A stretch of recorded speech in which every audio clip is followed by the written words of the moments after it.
राधे राधे दोस्तों।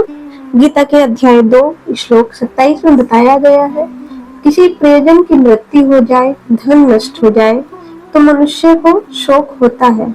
ऐसे ही भविष्य को लेकर चिंता होती है कि अगर स्त्री मर गई तो क्या होगा, पुत्र मर गया तो क्या होगा आदि। ये शोक चिंता अपने विवेक को महत्व न देने के कारण ही होते हैं। संसार में परिवर्तन होना, परिस्थिति बदलना आवश्यक है। अगर परिस्थिति नहीं बदलेगी तो संसार कैसे चलेगा? मनुष्य बालक से जवान कैसे होगा? मूर्ख से विद्वान कैसे बनेगा? रोगी निरोगी कैसे बनेगा? आदि परिवर्तन के बिना संसार स्थिर चित्र की तरह बन जाएगा। यह सबका प्रत्यक्ष अनुभव है कि मृत्यु होने पर शरीर तो हमारे सामने पड़ा रहता है, पर शरीर का मालिक अर्थात जीवात्मा निकल जाती है। अगर इस अनुभव को महत्व दे तो फिर चिंता हो ही नहीं सकती। विचार करना चाहिए कि जब 84 लाख योनियों में कोई भी शरीर नहीं रहा तो फिर यह शरीर कैसे रहेगा? यह विवेक मनुष्य शरीर में ही हो सकता है और मनुष्य शरीर को निरर्थक गंवाना उचित नहीं। श्लोक 28 और 29।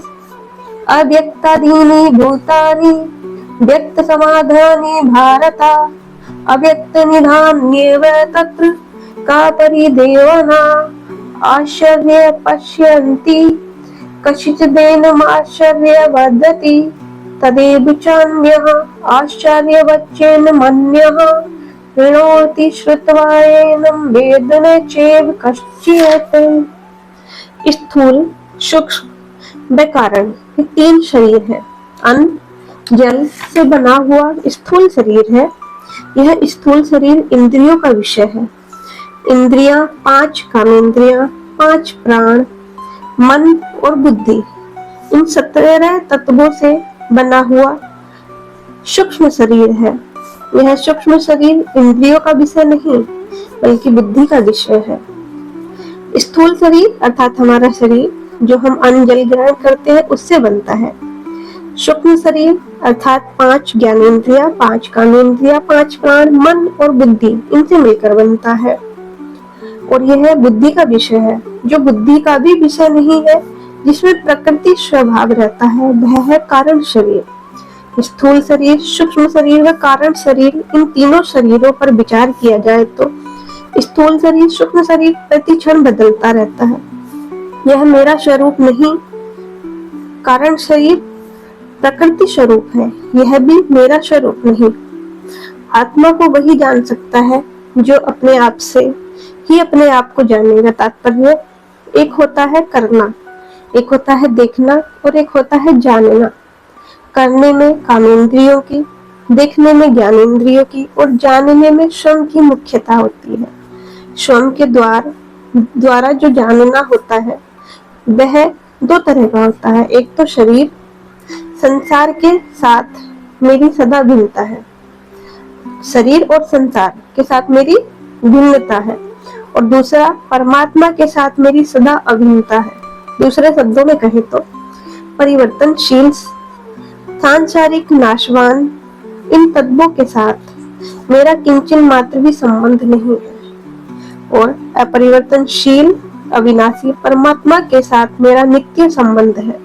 जो ऐसा जान जाता है फिर स्वयं ही अनुभव होता है, ज्ञान होता है आत्मा का जो परमात्मा का अंश है, जिस अनुभव का वर्णन वाणी से नहीं किया जा सकता। वहां तो बुद्धि भी चुप हो जाती है। यतात्मपि सिद्धानां कश्चिन्मा वेति तत्वः आश्चर्य वदति तथैव चान्यः। कहने का तात्पर्य है, तत्व का अर्थात आत्मा का अनुभव करने वालों में भी वर्णन करने वाला कोई एक ही मिलेगा। सबके सब अनुभव करने वाले उसका वर्णन नहीं कर सकते। सुनने मात्र से मनुष्य ज्ञान की बातें सीख सकता है, दूसरों को सुना सकता है, लिख सकता है, व्याख्यान दे सकता है, पर अनुभव नहीं कर सकता। परमात्मा के दर्शन से भी तत्व ज्ञान नहीं प्राप्त होता। यदि ऐसा होता तो परमात्मा के कितने अवतार हुए, फिर उनके सम्मुख कोई अज्ञानी रहना ही नहीं चाहिए था।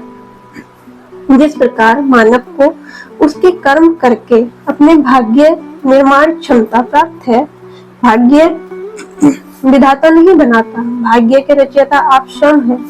मानव मात्र को ऐसा मस्तिष्क विवेक बुद्धि प्राप्त है जो अन्य जीवों को प्राप्त नहीं।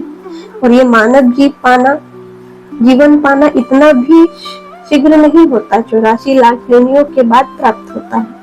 परमात्मा तत्व को केवल सुनकर नहीं जान सकते, बुद्धि विवेक व अपने स्वभाव के उचित निर्माण उपासना करके जान सकते हो। अगर परमात्मा का वर्णन करने वाला अनुभवी हो और सुनने वाला श्रद्धालु तथा जिज्ञासु हो तो तत्काल भी ज्ञान हो सकता है।